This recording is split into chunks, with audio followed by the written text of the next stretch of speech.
उस रात हमें साफ महसूस हुआ था कि फ्लैट में हम दोनों के अलावा भी कोई है। दिखाई कुछ नहीं दिया, लेकिन लग रहा था जैसे कोई पास ही हो। हम दोनों ने उस रात लाइट बंद नहीं की, बस सुबह होने का इंतजार करते रहे। अगली सुबह देर से आंख खुली। दोनों बहुत थके हुए थे, जैसे कई रातों से सोए ही ना हो।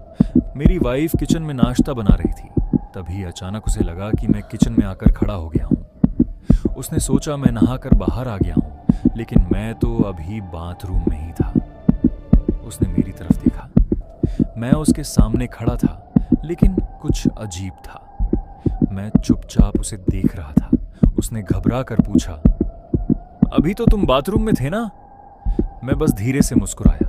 तभी बाथरूम का दरवाजा खुला और मैं बाहर निकला। मेरी वाइफ ने मुड़कर देखा और वहीं जम गई। एक मैं उसके सामने खड़ा था और एक मैं बाथरूम से बाहर आ रहा था। उसकी सांसें तेज हो गई। उसे समझ नहीं आ रहा था असली कौन था।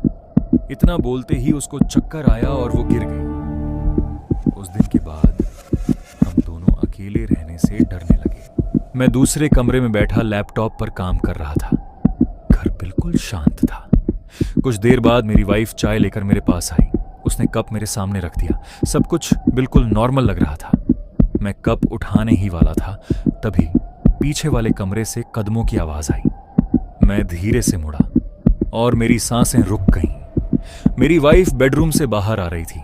मैं कुर्सी पर जम गया। मेरे पास जो चाय लेकर खड़ी थी और जो बेडरूम से आ रही थी, दोनों बिल्कुल एक जैसी थी। दोनों का चेहरा, दोनों की आवाज, सब कुछ एकदम सेम था। मुझे समझ नहीं आ रहा था असली कौन है। दोपहर में दरवाजे की घंटी बजी। मैंने दरवाजा खोला। वॉचमैन था। वो अजीब तरीके से अंदर देख रहा था। उसने पूछा, सब ठीक है ना? मैंने कहा हाँ।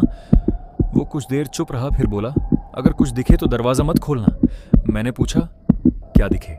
वो बोला, जो दिखे वो हमेशा इंसान नहीं होता, और चला गया। उस रात करीब 1 बजे दरवाजे की घंटी बजी। 1 बार, फिर 2 बार, फिर लगातार। मैं दरवाजे के पास गया।